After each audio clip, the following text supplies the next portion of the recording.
I think a lot of people who are trying to fit into other people's boxes are now going to become very obsolete. It's almost like this is providing people with the most important opportunity to double down on who the they are as an individual. And this is in the creator space. This is across the board. It's everything. Like, how are you going to use this because we're all now, this is the cool thing about AI. Now we're all creatives.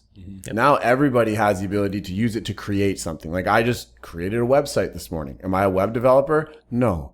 Right. And it's like, okay, well, now how am I going to add my Cam McDougall flavor to this thing to make it uniquely mine? And that's really, really beautiful, really, really powerful. So that's also an invitation to people out there who might be feeling resistance to AI. Maybe this is an invitation to spend some more time figuring out your uniqueness. And really understanding your uniqueness, because that's the human piece that no machine is ever going to take. And I think that's an amazing perspective. Yeah, and you could use the machine to make you better, because you can go back and forth. That's kind of the crazy part of this. You input, it outputs, then you input again based on the output. But that back and forth, you can use it to help make your ideas. Like, it's going to magnify things. Welcome to the Ignite You podcast. Stories of transformation, initiation, depth, and duality. With a sprinkle of sass.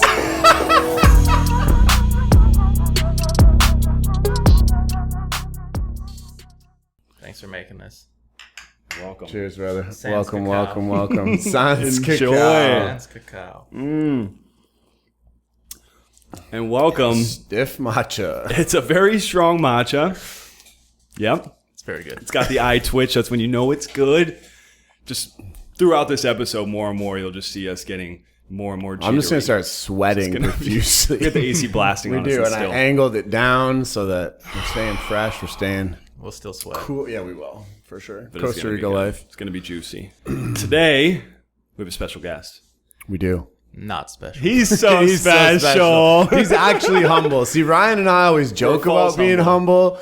Mac is actually being humble right now. Oh, We're fake humblers, But we're the most humble. That's that's what makes us humble. but I'm the most humble. But Mackey Saturday is actually humble, and we have him on the podcast today. This man has done the most, and it's actually incredible to hear more and more about your journey, and looking forward to diving into that today and getting into the juicy sides of things. Juicy as we sides. do. But yeah, it's just an honor to have you on today, man. Hey, thank you. It's we've been lifelong friends. I know. Lifelong for 2 weeks. At least, maybe 2 weeks. It's been a lifelong experience for the Long past life, week and a so- half. And so I'm thankful to be invited into this important part of your life. thank you, brother. It's a Yeah. pleasure to have you It here. took me so long. So to get here. long. A lifetime of a week and a half. And as we I have feel so banter- left out right I know, now. Cam's I also want- here. I want lifelong partnerships It in 2 starts weeks. today. It starts today. You Okay. are my second best friend. Oh my second. Second best. Yes. I think It's that's up the there. first loser, though. Yep. It's up there. Though. But I appreciate it. Second winner. Optimism. Take the That's what silver. we're getting into today, the silver. too. But his banter's on point. I know. We like that. We That's like that one here. thing that Ryan told me, because we hadn't met before this. And Ryan was like, no. He bantered with me right out of the gates. That's when so I I knew. knew I was lifelong friends with Somebody him. who's dialed in and works at such a high level and has banter and can shoot the and shreds surfboards and skateboards and lives the hell out of life. We're like, Perfect that's person. our kind of person. Yeah. Appreciate it. But dude, I'm wondering, because when I met you last night, we had sunset, we had an experience and saw you there. And you mentioned something to me, and I was like, oh, that's really cool. And I can't share the full extent of it, but it makes me curious about like your day-to-day life. Because yesterday, for example, I saw you in the morning surfing. Yeah. We were surfing the waves. It was awesome. We caught all the waves. It was great. And then I saw you at sunset, and then you mentioned you're at a meeting. I'm not going to mention any names. Sean White, and you had this meeting, and it got me interested in all these projects you're working on and these things you're doing, but it seems like you're still prioritizing your joy and you're prioritizing your experience, I would guess, while you're here in Nosara, but it seems like this is probably your day-to-day. So like, what does your day-to-day look like? Like, how do you go about life here in Nosara? And then I'm pretty sure you're based in New York most of the time, but How does that look for you? Yeah, no, it's a accurate read and a good question too. A lot of people talk about like work-life balance. Yeah. It's a phrase I really despise. You only have one life, and that life is full of a lot of different things. For most, there's some work in there, and I think work can be a really positive thing for your life, and so can everything else. But in order to output at a level that I can be really proud of and that hopefully can be, distinctive and quality at a level that's recognizable, it means that everything is a part of that life. That work comes from that life, and it is a reflection of that life. And I don't get to separate it. It's not like if I show up for 8 hours that those are magically better hours for this output than anything else. Yeah. So yes, my day-to-day is focused on what's going to generate the best ideas, the most significant impact I can create within the amount of time that I have. And I know that that's not oriented around just putting dedicated time to quote unquote work. Being a creative, like, you can go to work all day and get nothing done, even though I showed up. Or if everything is done well and I'm in the right mind space and the ideas come, 10 minutes can be more impactful than 10 days. Yeah. And so 100%. ensuring that I'm surfing, that I'm exercising, that I'm spending time with people that matter, that I'm enjoying all of the parts of life is really critical to outputting that. And then really committing just as hard to, like, you want the best wave, like, you got to commit just as hard to the creative output, but being able to go, okay, I'm going to go full sprint, full bore into this because I want it more than anything to all of those things. Yeah. I mean, that's like the essential side of flow state as well. Like, you're getting into flow state in the surf and you're transmuting that and connecting that to your workspace as well. Yeah. Which is really powerful. When it comes to this, like, because that also could sound like whatever feels good, I'll do. But I imagine you have some structures around this as well. Yeah. Or, like, how do you play with that? With routines? Do you have, like, a structured way every day? Like, I wake up, I do this, this, this. Or is it like, let me tune into what feels good? Because I know as creatives, you can kind of be on two spectrums. You can be somebody who's completely fluid. Whenever I'm inspired is when I work. Or you can be like, I work from these hours to these hours. Or somewhere in the middle of the spectrum. So I'm curious how you navigate that. Yeah, I was talking to some friends about this yesterday, and just there is that real mentality of like, if I don't want to do this, why should I do it? And some people have that in life, or if it doesn't feel good, why pursue it? Yeah. But I'm very much on the opposite side of this, in that pleasure is rarely related to positive outcome. If pleasure is the primary thing that you're oriented towards, because it is really a diminishing thing. But if you focus towards things that you know to be those positive outcomes, you can learn to like the unpleasurable things that are creating more lifelong positive like experience, impact, like times, all the things that you're really looking for. So it's less about me like, does this feel good or doesn't it feel good right now? Sometimes it's like, I know this doesn't feel good, but I know that there's a better impact on the end of it, that the overall experience, the memory of it, all the things I'm going to get from it that are going to be much more valuable than this temporary emotion are going to end up where I'm intending them. So there's not a routine for me though. That was all like way out there stuff. I don't have like a 1, 2, 3 thing. Yeah. It does vary day to day, but I try to orient that around what's going to produce the best possible outcome, like in alignment with the things that I'm responsible for, the people I'm responsible for, and like what needs to get done. Yeah, I love that so much. And I find so often, there's this energy of like, is it a yeah thing? And if not, then I don't do it. But I think about fitness in that way, and I think about even surfing. Like, you got to get your ass kicked a lot to get that wave. And I think all three of us probably share this in the sense of the process of getting to that wave makes that wave so much better. And so I love what you shared. It's not that it's always pleasurable, because you're getting enemas left, right, and center in every orifice of your body half the time, right? And then eventually you just like you catch that perfect wave. Or in fitness, you push and push and push, and it hurts and it sucks.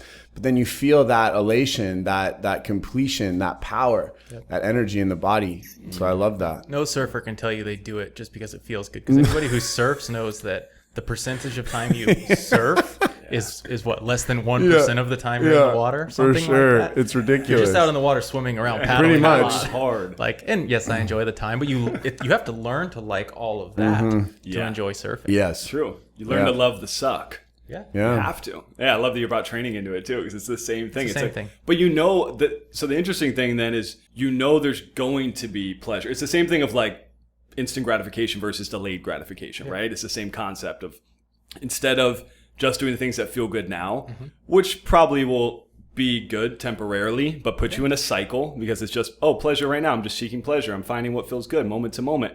But to get to a level of excellence, which I would say you're at in your profession, I would say you're definitely at the top 1% of what you do.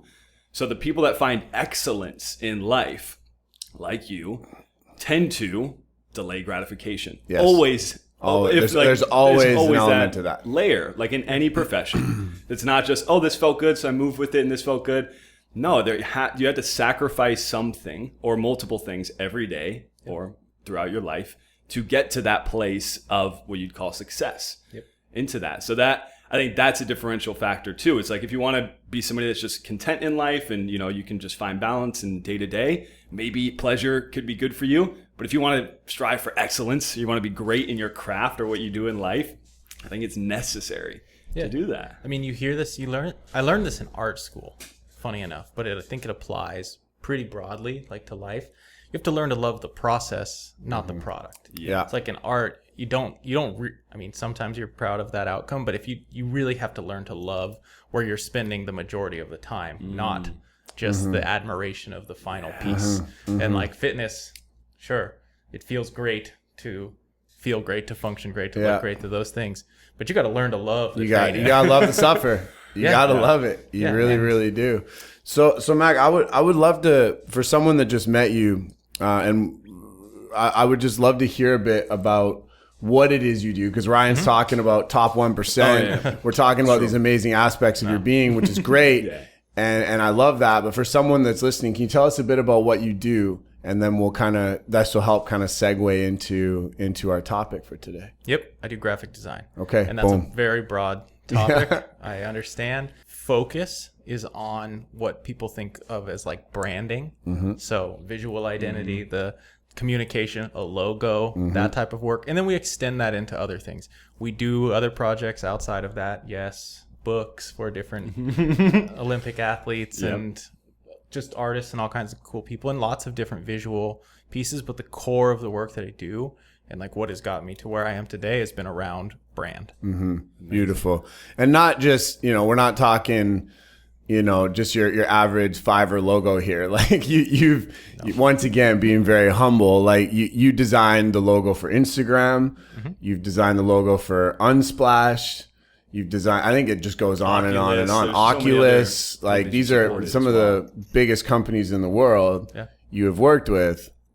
And that's a big deal. The Instagram logo is probably one of the most well-known logos in the whole wide world. And that's an accomplishment. It really, truly is. Thank you. Yeah. It's that level of excellence that we're talking about. I'm curious, like, how did you get to come into this way of craft? I know you said art school, but I don't know anything. I know we've been best friends for life, but I don't. There's just some parts we don't know. You gotta reminisce. I gotta know. You gotta reminisce. But yeah, I'm curious. Like, were you always a creative? Did you come into this out of like, I know exactly what I want? Like when you're a kid, people are like, I knew what I wanted, or did this come out of necessity or just a notice of a gap in the market with, where you could fill in? I'm curious, like, how did you come into this path, and why does it inspire you to do what you do? Yeah, I mean, I grew up and I loved art, but that was a natural thing. Yeah. When I was a little kid, this is from like before I can remember. My parents have stories of me sitting and drawing every scale on a fish for hours. Yes. And then I would freak out and crumble it up and throw it away. And they'd be like, what are you doing? And I would get so disheartened because it didn't look like what I saw in my head. Interesting. So I always appreciated that. The other side of things was when I was growing up, if I wanted something, I had, and I'm sure this is a lot of my upbringing. Like, I realized that everything was made and somebody solved that problem. Somebody built something. Somebody always, like, everything that we're interacting with, somebody thought of, came up with the idea, built it, made it, used it. So anytime I wanted to get into something new, or there was like a toy, like as simple as that, I would try to build it. And only later in life did kind of the combination of art and problem solving come together, which really is graphic design. Interesting.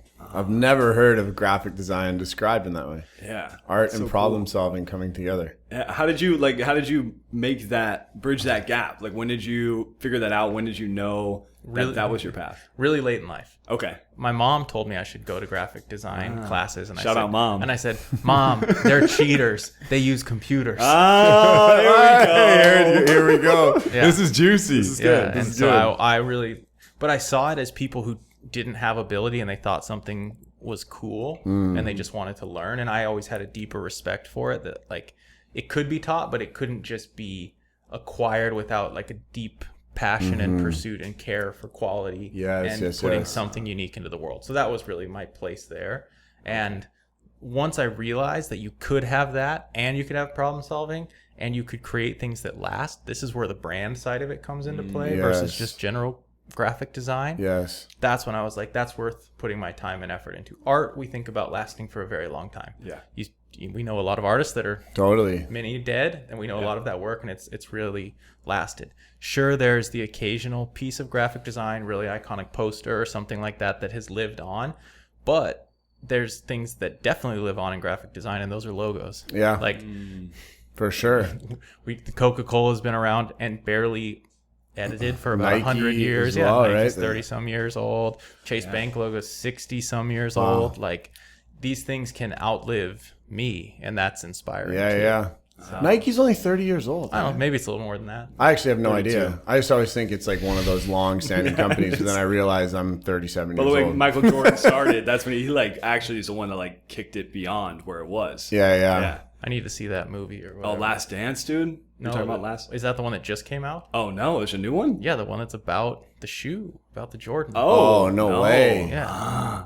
Gotta see it that. too. See it. We'll have a movie night with the boys. There we go. Yeah. Okay, so what do you think it is like about a logo, about that, and I watched some of your other interviews as I do. We've been lifelong friends, so I watched all of it. You know everything. But I heard you talk about this, and I heard you speak to like a logo, doesn't need to capture the whole company. I think you mentioned something about Apple, and it's like, yeah, they took a bite out of the apple just because it helped you identify more that it's an apple, not that, it was particular to a thing.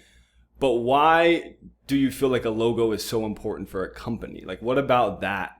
Yeah, it's your letter in the visual alphabet. Okay. Like, it's your place in space to be recognized immediately and quickly without anything else. So when there's a necessity to establish yourself or to be recognized or to have that credibility or to get people in a moment to see it and know that and then desire that from like a commerce perspective, or to be like, oh, I'm a part of that. So if you want to establish communities and those kind of things, a logo does that really, really well. It doesn't do everything else. All the rest of it is up to the company or the organization or anything, but it gives you a tool so that people can know they're in the right place or know or have a sense to ask a question of like a thing that they have interest in. We look over here and we're like, what's this? And then we start to see that around. And like right behind you, like the best logo you've ever seen is crazy. It's weird. It's on my shirt too. Whoa. But like you start to see it, and then if I see that somewhere else, or people who watch this, and then they see somebody in that shirt, and like, oh, we have something in common. Yeah. Instant connection. Yeah. It's like that flag, right? Yeah, exactly. The flag you fly. Flags are a great example because flags rarely say anything about the country they're from. Some have a pictorial element. Yeah. A lot of them are just blocks of Complete color. arbitrary blocks of color. Right. But we know it. Yeah. And then people love it, and they put literally their entire like self-worth and meaning Everything value behind it into that. But it's just the unifying piece. Interesting. So I know we're going to get into AI here shortly because I know this is a big topic we want to go to. And you just said you hate computers at one point. Yeah. And like that's why you didn't go into it. And I think that's super interesting. And I want to dig into that a bit. And I think it's super fun. But I have to first acknowledge this idea of simplicity that you've mentioned over and over again, and you seem to live by it. Like you go to your website, it represents that. Like you go to, like your branding seems to be that approach. Even what you're wearing right now, it's very simplistic in the sense of like, it seems like you also bring it into your life. Yeah, I try to. And so what is it about simplicity for brands, for creatives, for people, you know, trying to live a greater version of excellence or whatever they're doing in their day-to-day life? What is it about simplicity that's so valuable? Sure. I think it provides clarity. Okay. A lot of information makes things muddy. And if you can strip things down to, it's not about like the least possible, but it's the least while still being effective, then you have the truest, the purest form. Like you don't want matcha that's a bunch of filler. Yeah. Like you're trying to get a pure, you want a really simple matcha, right? Yeah. Like everything that can be taken down to its simplest form while still like its most potent, literally. That's really, really valuable. And so I do pursue it across everything in life. It's not meaning that I'm a minimalist. It's not that, everything needs to be removed. But I do think that there's great value in simplicity. It allows for a lot of other things to be experienced more broadly. And that's why I'm naked so often in my content, I think, is strip Yeah, it down. you just got to show them It's aligned with that, right? It's but nothing in the way. Yeah, exactly. So I'm really curious here. So for me, I find simplicity very challenging. It's something, and I'm interested in your codes here because for me, I know that a lot of times, for instance, like I love to write. Yeah.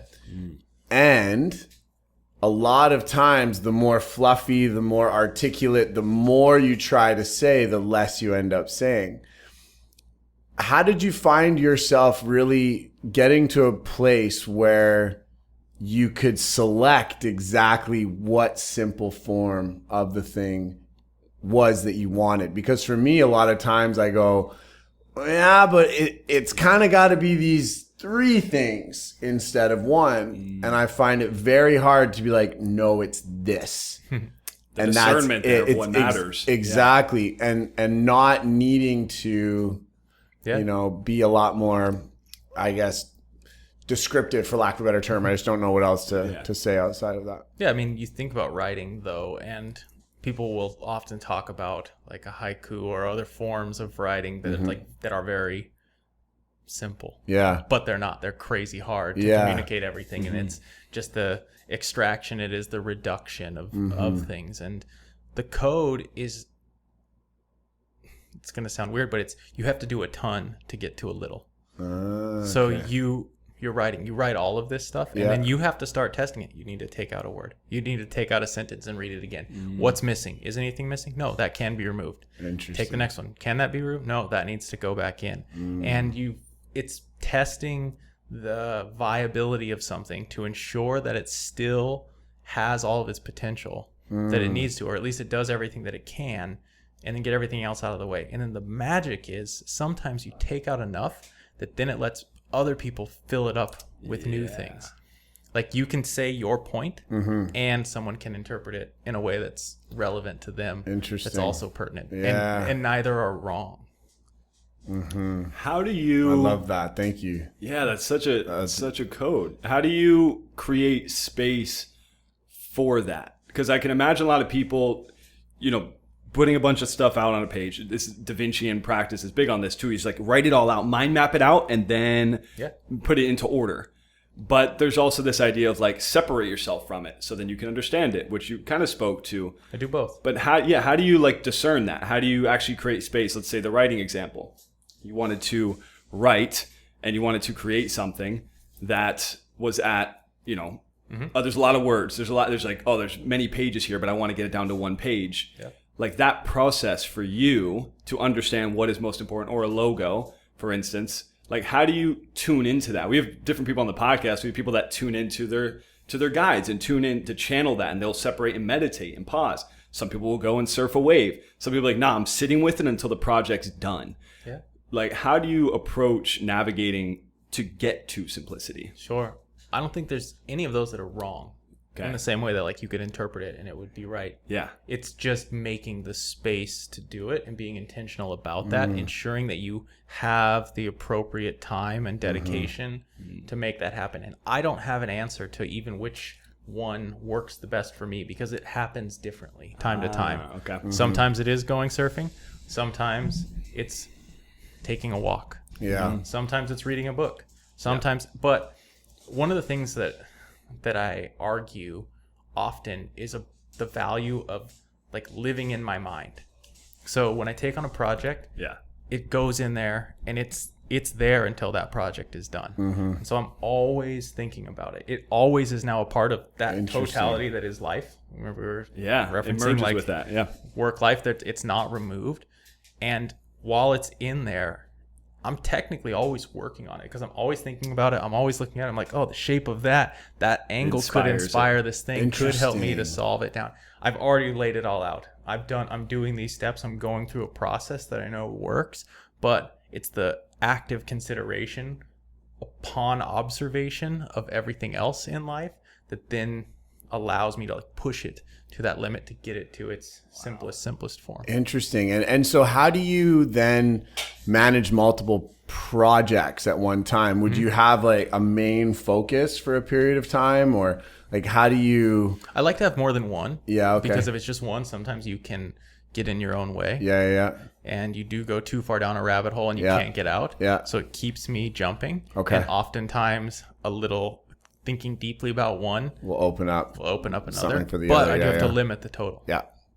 And that's the responsibility. Have you found a perfect number of projects for you? It just kind of depends on the time. Yeah. Yeah. Allocation. I struggle with more than 5 that really need my attention. Yeah. Okay. And I mean, we can work on more than that at one time, but like for things that really need a lot of bandwidth. A lot of bandwidth and a big problem solved, over that becomes difficult. Okay. Yeah. How do you navigate? Because I know a lot of people, a lot of creatives, lots of people that are in their mind often suck at sleeping.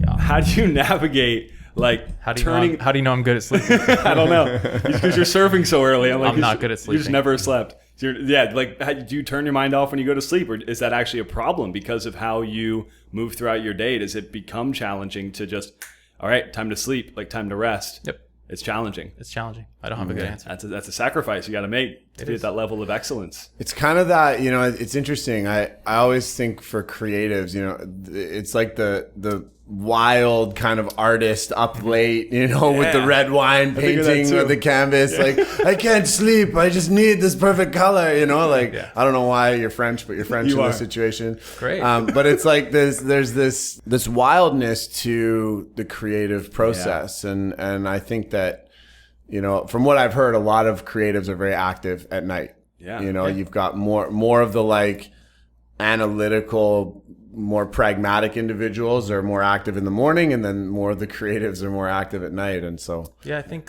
some of that comes from creatives. Your mind is often going every which way all the time, and then during the day there's so much stimulation. And night can be a time where things calm and people don't need your attention, and you're able to let that out. I'm not saying that's true for everyone, but that definitely has been true for me, and I've heard of it from other people that I work with and other individuals. But I do good work in the morning too. Same kind of thing. You're just good all the time. No, just don't even sleep. You don't need sleep. We're just perfect. But I started work at 4:30 today. Okay. Got up and did in the morning. Yeah. Wow. You just got straight, like you wake up and you just today I did. Today you just got. Like I said, it's not before you surf. Yeah, before I surfed. Nice. I was surfing at 6, so I worked for like hour and a half, over 90 an hour. minutes. Good flow sent block. off some stuff, and then went and surfed, and then 8 a.m. meeting after that. It's a vibe. Yeah. I like that. So I'm sure we can go so deep into the world of like routines, rituals, creative expression, all that stuff. Ryan and I will just go on tangents with all of this. But one thing that we really wanted to drop into was robots. Yeah. iRobot in particular with Will Smith. Those are not very good robots. You're right. They're not. No. Oh, they're naughty robots. They're naughty robots. They were good. Yeah. Okay. Well, this might turn into naughty robots eventually, but we won't go down that rabbit hole. That's for another episode. But, Ryan and I just did an episode on AI, and we were talking about our navigating of this new technology, this new expression, and really coming to terms with how quickly things are going to change. And so, you know, when Ryan and I were talking about getting someone on to talk about AI, your name had come up because you two had a conversation about it. And I actually had one of our clients and members of our community reached out to me recently after I wrote an email about AI. I kind of wrote a bunch of my thoughts around what we talked about, and he's a creative. He runs a creative agency in the UK. Mm-hmm. And he reached out and he was like, man, like, thank you so much for sharing that email about the good and the bad, because everyone in my industry has their hair on fire and they're all freaking out about the bad. And so I'm really interested to hear more about your perspective on this, especially as a graphic designer, especially as someone who's in the creative space, to kind of get your thoughts on AI and what it's going to do for us, maybe what we should be afraid of, if anything, you know, just sharing a bit about your thoughts on that. Yeah. Cool. And I heard you actually speak in an interview in 2017 and you mentioned AI, which it's not new. Yeah. So I want to like start there, like be curious on all the things that Cam just mentioned and how has this evolved? Like that's 5 years ago, but it hasn't really been aware, at least to the public on a regular, but AI is different things. I guess ChatGPT is just one thing in what AI is. So I guess, like, yeah, how has it started for you? How did you begin leveraging it? And how long has this journey been with AI and what you do? I mean, AI, artificial intelligence, machine learning, all of these things, they're not new. They're getting to a point where now it's very present and we're like, oh my gosh. But we've been utilizing these tools and we've been interacting with them in very crude ways for like long time, decades. Yeah. Think of how long it's been since you've called on a phone and been like, I want to talk to a human, right? Yeah. Because we've already had AI answering telephones for us and doing prompts and solving different things. It's been a part of our lives. We haven't necessarily had it at a level that was super beneficial for complex tasks. Yeah.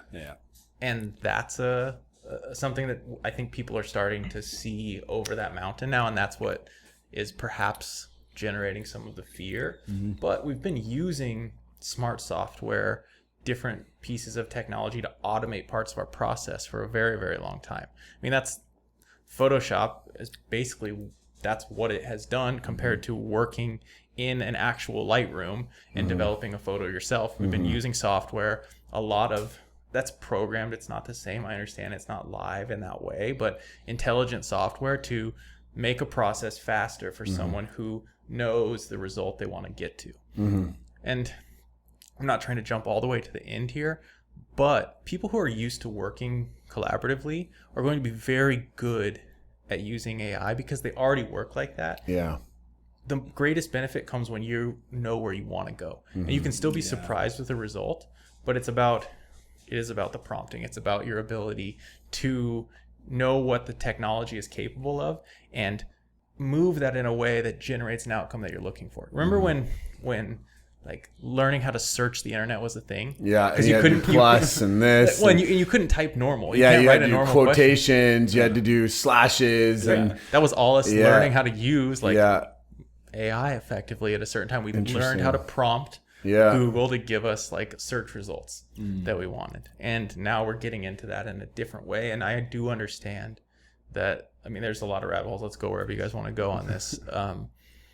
But at the end, it is how we use it and your ability to remove steps in the process that are unnecessary for you to do. That can be super duper beneficial. It's so funny to see my own evolution with this, because originally I was a doomsdayer. I was like, because in the world of human transformation and in this space, I'm like very human focused, and my heart is with the humans. And when I heard of this, I started thinking about all these people losing their jobs and all these things happening, and I started really getting sad and really pushing it away.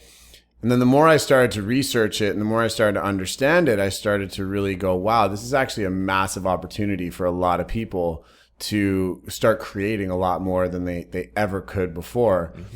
And just this morning, I created a website in 10 minutes, you know, and it's insane.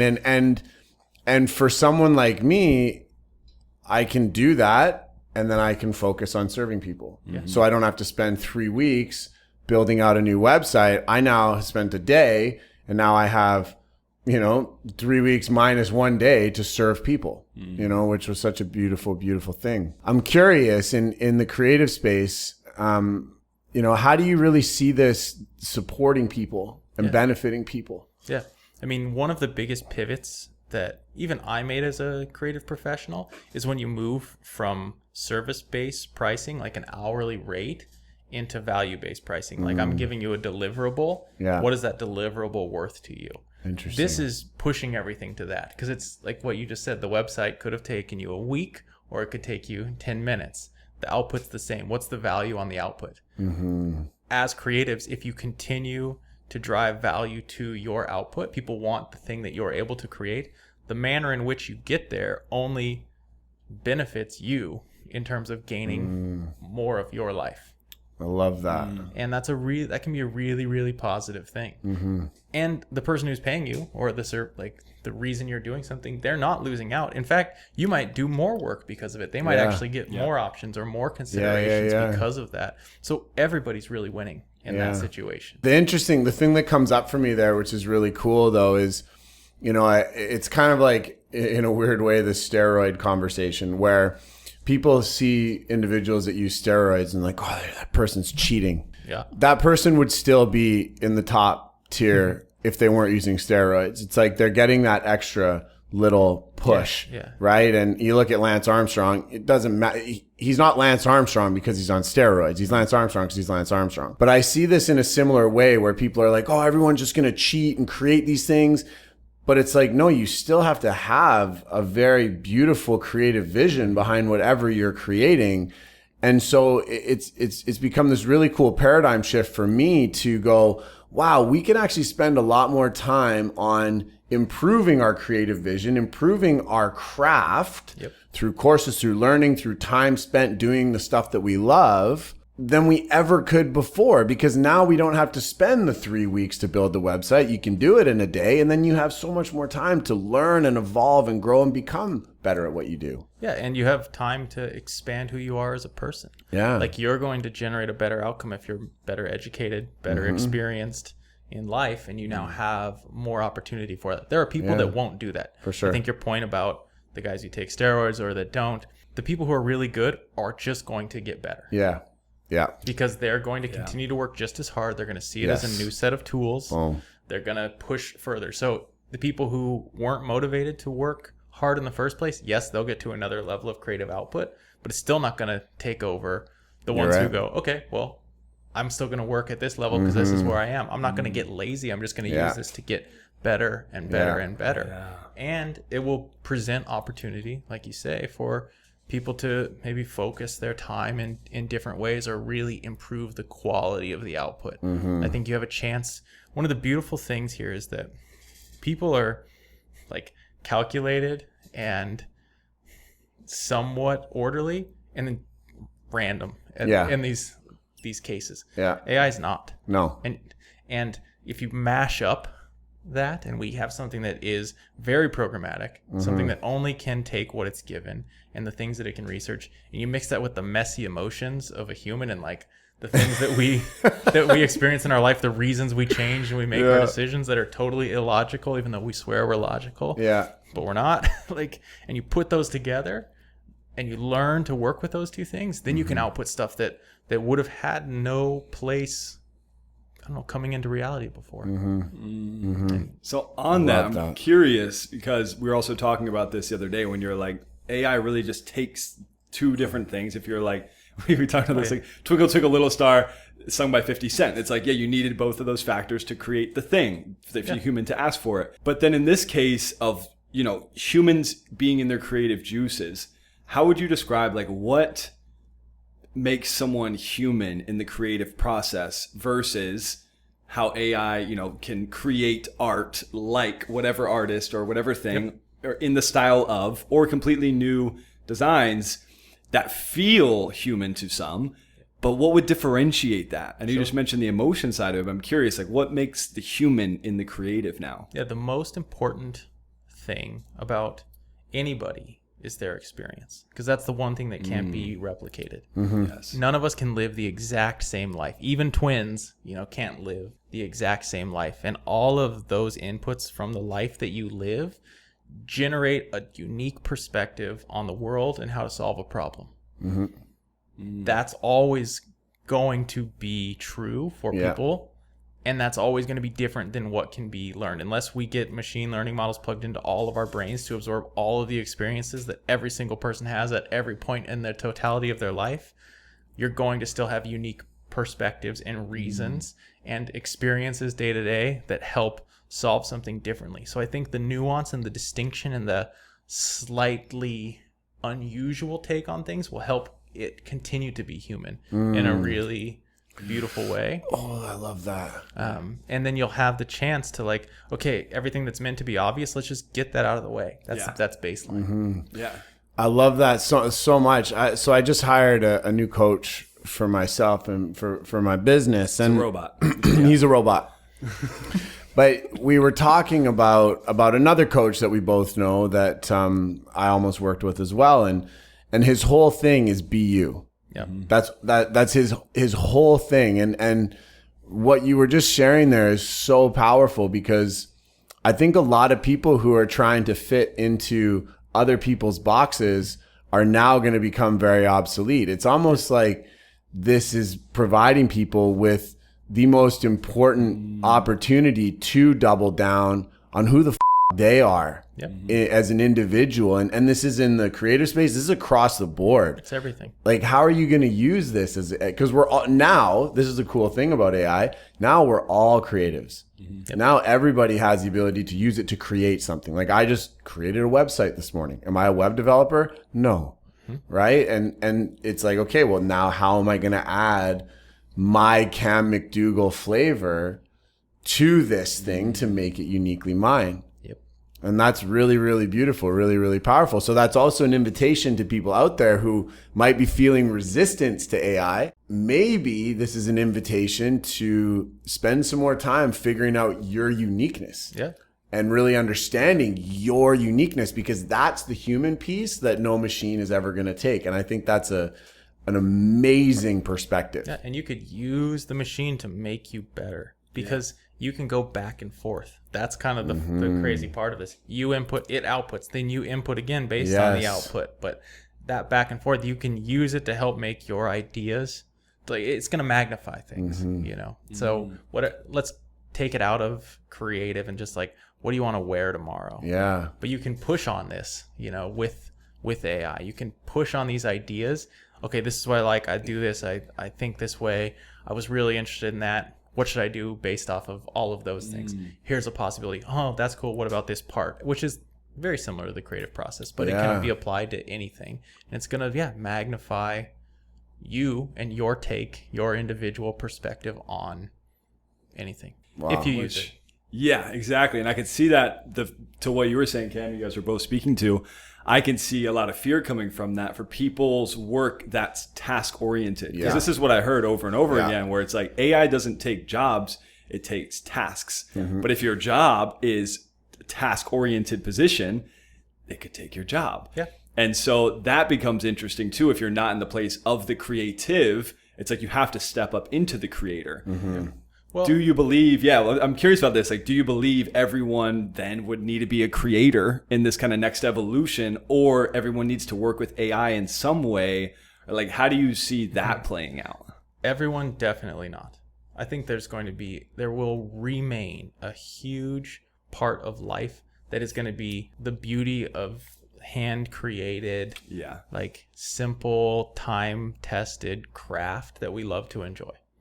And it doesn't need to be made better. It can just be the pursuit. It can just be the appreciation of somebody's time into something. It's going to be more valuable probably at some point. A Balinese wood carver. It's like, it's going to be more valuable. Totally. Than the other people who are really task oriented in their work. I think there's a big opportunity for you to still be task oriented, actually. You don't have to become creative, but I do think that your resume is going to look more like, look, I bring all of these models with me. I've trained all of these models. I've got a model that does this. I've got a model that does this. I've got a model that does this. You hire me, I show up with all of those and run those on your system tomorrow. and I know how to run them. I know how to prompt them. Yeah. I trained them, so Yeah. I can generate the output. And then that's the value. So your task, you just became way, way, way, way better, and you're still going to figure out people. I mean, I'm very optimistic on people and their ability to make wonderful things, and in that, people are going to find unique ways to twist and do things that weren't meant to be done that still output something unique. And so, if you come with that, that's what your resume starts to look like. It's okay to still be like a task-oriented person.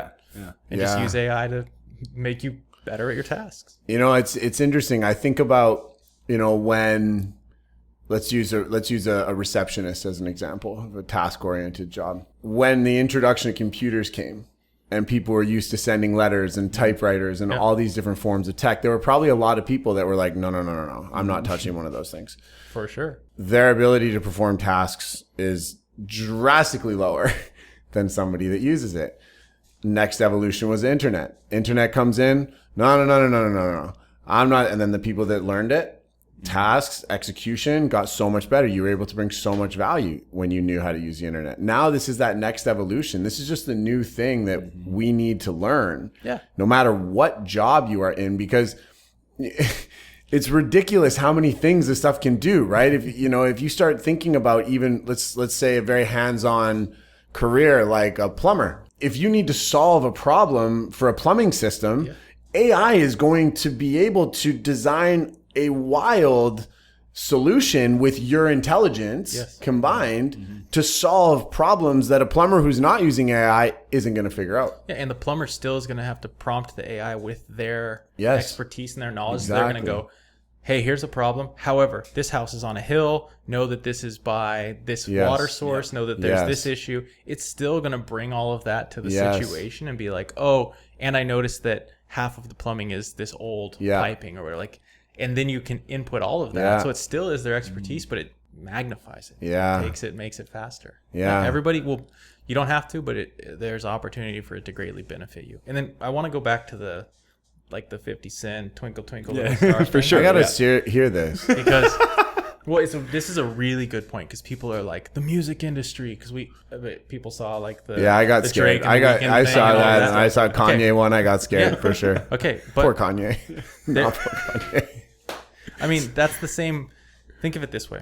There's two parts to it that I think are really important. One is that both of those things already had to exist, and we had to have grown an appreciation for them separately. And then when they were combined, we were in awe and we thought it was special. I'm thinking of like the 50 and the Twinkle Twinkle Little Star. But then the thing like the Drake and the Weeknd, and then that new song, so a song that didn't exist, and writing it with those individuals, that was one person's talent combining with two others through some technology. But it was things that two things had already been established by those individuals through a long career and time, and made special to us, where we were like, hey, this is really amazing. And then they collaborated on something new that made it valuable to us.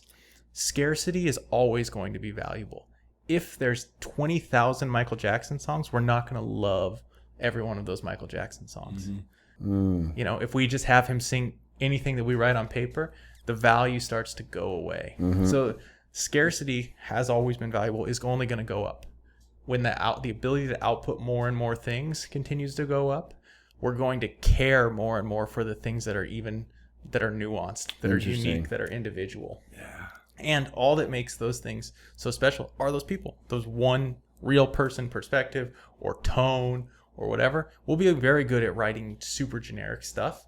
And then it's the thing that's weird, that's wrong, that's not supposed to fit in, that's going to then make it new and different and special, that we're always going to be in love with. Which a human will drive, is what you're saying. Yeah. That uniqueness. Wouldn't you think that there's a way then it combines a bunch of people and it creates a new voice? It will. So then that happens.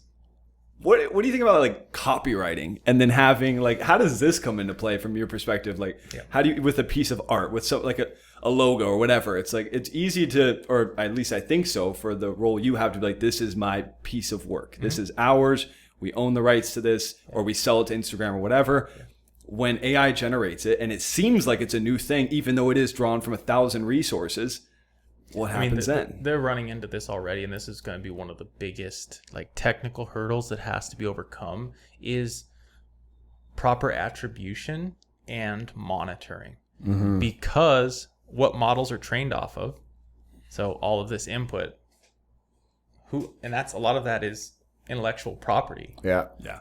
Are they able, like legally able to then redistribute that? And that's going to be a question. That's going to be a wild one because if I think about it, I the other day was looking at, I was playing around. I found an AI tool finder and I started just playing around with a bunch of these tools and I was like, make a logo for Cam McDougall. And it just was like, brrr, it was like, 30,000 logos that were, and I could have said, make a logo for Cam McDougall that looks like Instagram and looks like this. And it will just, boom, it's done. Right. And it's interesting. Like, yeah, where do they start drawing the line where, yes, that square camera is that, that exact angle is the Instagram angle. So you can't use, it's going to have to get so specific and granular. I mean, trademark law is really interesting, actually. Yeah. And so trademark law is about impression. Interesting. It's not about the technical side of things. So what people feel when they see the thing? It's the potential for confusion that we try to avoid. So let me ask you a question. Are you familiar with Macy's, the department store? Yeah. What's their logo? Isn't it it's like a written isn't it? It says Macy's. Macy's, yeah. And then there is a big red star. Oh, yes, that's right. Yeah, and they use the star as the apostrophe, right? Yes. Yeah. Yes. Yeah. Are you familiar with Heineken? Yeah. Yeah. What's Heineken's logo? Same written. It's a cursive. And There's a red star. There's a red star. yeah. What about San Pellegrino? Same deal. Yeah. What about Converse? Yeah. What about the Dallas Cowboys? Yeah. Okay, it's all cursive with a No, star. it's not cursive, but they all use this star. Oh, They all okay, use this got it. 5-pointed Yeah. star. But they're using it in all of these different ways that we don't have confusion. Got it. So it's not about the literal. It's not about like the angle or Yeah. that thing. It's about the way in which it is interesting. used. Got in it. the context that it's used to derive or to create that attribution so that it's not confusing. And that's to somebody subjective else. then. It is. And That's not an objective thing. Right. Trademark law is very subjective, Wow. which is amazing. Yeah, so my mom's boyfriend is an IP lawyer, and him and I have been talking a lot about trademark with embodied and all of that, and it's been very interesting to hear how something is trademarked versus not trademarked. And a lot of people are like, oh, you got to file a trademark, and it's like, but no, there's common law trademark and there's all these different versions of it. And he was just like, just put it on your invoice and make sure that you sold something before the next person, because then you basically own that trademark, but because but then you have to protect it. You do. Yeah, that's true. That's the true. thing. You're right. You do. And then you need a legal team that's scouring the world to find logos and people. Like I remember with Lucas and Hella and Victoria, when they had the O2 Awakening, the moment they got to a certain level, the O2 Stadium in London reached out to them and was like, you got to change your name. Yep. Their whole legal team. And that's why they became Awaken, was because they couldn't have O2. Yep. And they were like, we'll go to litigation and all of these things. It was wild to see that the lawyers just went boom the moment they got to a certain threshold. They got to a threshold where there was the potential for confusion. Yeah. And then that would dilute their brand value. Yeah. So they say, you need to change. Which is like a breathwork company and a stadium, Weird. but it was Just still seeing that visual. At the scale. Yeah. Then all of a sudden people respect them. And if anything, it's like a props to them. Totally. That they got that big that this company was willing to be like, oh, you potentially are taking value from us. Which is and they were crushing. Yeah. But so how it will be enforced within AI, really difficult to say, because that's that side of it. And then there's the whole IP in general and what can you train something off of. I think a really easy example that we know of, but we're not referencing, is DJs. Yeah. They use lots of For other live people's sets and They use lots of other people's music. They're able to sell tickets to an event, but they cannot sell that music.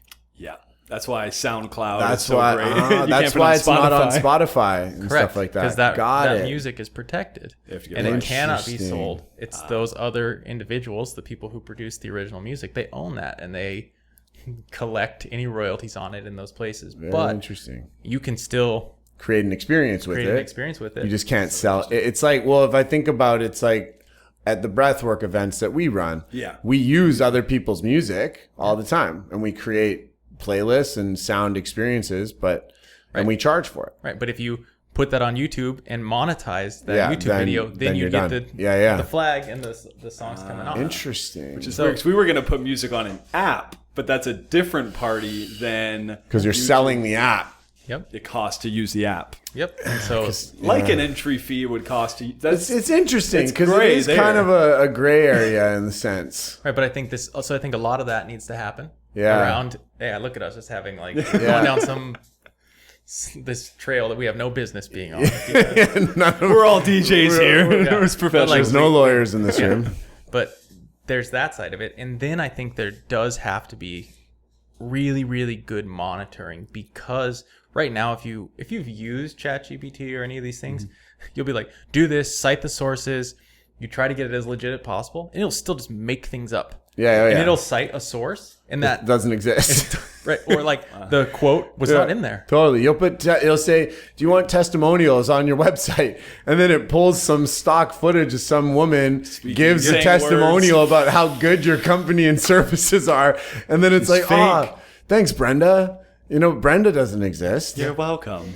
She starts talking back to you. You're like, right. So there's that side of monitoring this, and then there's going to be so much bias in what is given, because it's all trained off of things that were super biased in the original, that the output is going to be a magnified version of that bias. We saw it with like the Apple Card from Goldman Sachs, and when women were getting declined in applying for it, even though they had the exact same credentials as men, because there was already bias built into an existing model. Wow. Yeah. And so we need things to monitor that within AI in big ways. Otherwise, we're going to perpetuate the problems that we already have. Sick. So just because we'll go down a million rabbit holes here, because this topic is so fascinating. I'm starting to become more and more obsessed with it. But our whole mission with this podcast is to empower people to ignite their lives, to do something special, and to use these tools in a way that's going to benefit them. And personally, I think AI is so important for this, because it is going to empower people to be able to live more if they do learn how to use it. You know, from just my example this morning, building the website, to, you know, designing certain logos, whatever. If you want to do something really quick to get it up, it's not going to be the same deal as if a branding company does it, but still, like, just like automating things, copywriting, you know, for websites, things like that. It's going to give you a lot of time to enjoy your life. What would you say as kind of an entry for somebody to start getting into this, to start using it? And maybe from a creative perspective, it can be easier because that's your world, but would it be learning ChatGPT? Would it be learning prompts? Like, what would you recommend as something so that people can start to use this and not fear it? Yeah, I mean, education first. Even outside of learning, just spend some time reading about what people are doing and getting a little bit of inspiration. Go look at some of the things that are out there. One of our clients is a company called replicate.com. And it's an API database for machine learning models. So you can just take and go run those on different things. Look at the stuff people are creating. That's free to use and run. And it's generating all kinds of just very easy to see, because it's visual kind of stuff. Just learn. Spend time seeing what's going on and seeing what the people who are pioneering this space are doing. With education comes power. Like, when you have knowledge, you'll feel less fear. I don't think that people acting out of a place of fear is going to derive the outcomes that you guys want, for sure, or that they want, or that's beneficial. But as they get educated on these things, then maybe it does look like I'm going to get good at DALL-E or ChatGPT or any of these. I mean, it's endless. Some of the big name dropping ones there, so that you can start outputting some things that might inspire you to then do something else. And I think it's a really good place to just test out things that maybe you've always dreamed of doing. That you were like, the barrier for entry was too high before. The barrier for entry just became low for anything that involves technology. So like, why not try out some of those things that you were scared to try before? Hell yeah. And, you know, create some value there. I love that, dude. And I'm just going to go a little bit more layman's, because I want to bring it a layer even deeper, because some people might hear like API and be like, well, even I the other day, because I'm not like, I understand tech, I use it quite a bit, but it frustrates me like hell. And this is just to cover up all the holes in the wall from frustration. But I just went on YouTube and I went, how to design a website using AI. how to design a logo using AI, how to write copy using AI, how to write copy for a website using it. The videos on YouTube it's ridiculous now. So even if you're somebody that, you know, is a copywriter, for instance, because a lot of digital nomads are copywriters, it's like, go on and see how you can start using ChatGPT to start producing unlimited amounts of copy and then add your flavor, whatever, to it, and use this tool. Because, you know, there was one web developer I saw, he was like, yeah, I use it to give me the structure of a website because it knows exactly how to lay everything out better than humans do based on the industry. And then he goes, and then I just follow those and I go over into whatever web developer I'm using and I just build out the sections with my creative expression, but after it's given me exactly what to do and say. Yeah. You know? So use YouTube, use these various platforms to learn, because I think education is so important. Right. Because as a person who wants to make something new, as soon as you add something to your bucket of like, oh, I could do that, then it spurs all these. You're like, wow, I can make websites now. You know what? Maybe I want to start that one business that I wasn't considering, or hey, there's another revenue stream because of this, or you know what? I always thought I liked writing. Maybe I can be a writer. Let's test this. Maybe I'm better at writing by receiving things and editing versus creating from nothing. You've never known that, but you have a place to experiment with it now. Talk about lighting people up for life. Like, you actually get to take the time to go into these things now. The things that light you up, the things that inspire you, the passions you have, you can make time for them now. So that's amazing, man. It is. And I do think, and this is maybe like a personal bend on this, but you were talking about this, right, when I just met you even. If it gives you more time to actually help others, that's going to benefit you. Totally. The more that you shift your gaze from like this to that, you're going to become a better person. For sure. Too. And it's going to generate a better outcome for the totality of life. Yes. That will then, you know, create whatever you end up using AI for. So you're buying that time, you're giving yourself the chance to worry less about yourself or the necessities that you might have, so that you can then help some others. And that's only going to give back to you. Boom. I love that. So much wisdom. So much. All right. So we usually close these podcasts off with a couple questions, just to kind of close up and see what comes through. Yes, no, yes. Okay. Done. Okay. That's it. That's it. So I'm curious, what in your life right now is igniting you? What's bringing through that inspiration currently in your life? It's a good question. The chance to create things that have a significant enough impact that they will cause divergences in other people's outcomes, that's probably what drives me the most. And you're like, yeah, logo doesn't do that. You're right, but the part of what it can do in a business and what it can create, or the opportunities it can create, that's what gets me excited. That's really what gets me going, gets me like out of bed at whatever time that is and getting into all of these things. I love that disruption. I love that. So aligned with your craft too. Like, what lights you up is what you do. That's the ideal alignment in what we're doing in life. There's a direct overlap there. I hope so for everyone. Second question. What's a piece of advice you've received? I know you shared lots of really good advices on this episode. Well, what's a piece of advice that you've received, or a quote, or something that's valuable to you that you want to share in closing? Sure. Indirectly. Nobody ever told me this. Okay. Two guys that I worked with when I first moved to New York. One guy's name was Ivan Chermayeff. The other guy was Tom Geismar. They started a design practice before graphic design even existed in 1957. And they worked together until Ivan died in 2017. And when I was getting to work with those two guys, I saw something that was really unique. After doing this for 60 years, they had found this balance where the things that they could control, and this was really specific to their work, but I think this is good advice for your whole life. The things that they knew they could control, they fought tooth and nail, like everything all in for those things. So if they could control it, they did everything they could to control it and get the outcome that they wanted. Simultaneously, they recognized the things that they couldn't control and they completely let them go. So it wasn't a battle of like, I really want to Trying to control this, but I you can't, and then try to Yeah. control the things you can't. So the things that you can, going so all in on them, having so much conviction and dedication to the things that you can control and no compromise. And then everything else that you can't control, learning to fully let it go. That's the most beautiful discernment of one's energy. Because when you beat yourself up over what you can't control, you're just causing yourself unnecessary drain. Tons. I love that. That's a code and a half, and that's usually where we spend most of our energy, is being frustrated about the things we can't control. Right. And then the Trying things to you control can't it. control, you don't get the output that you Totally, wanted because you've taken a bunch of energy over on these other things. That's a powerful piece of advice, my man. Yeah. Thank It you, really, brother. truly is. And then, of course, where can people find you? Like, share a website, anything you got that you want to share in the space for our listeners. At Saturday. There you go. Simplicity.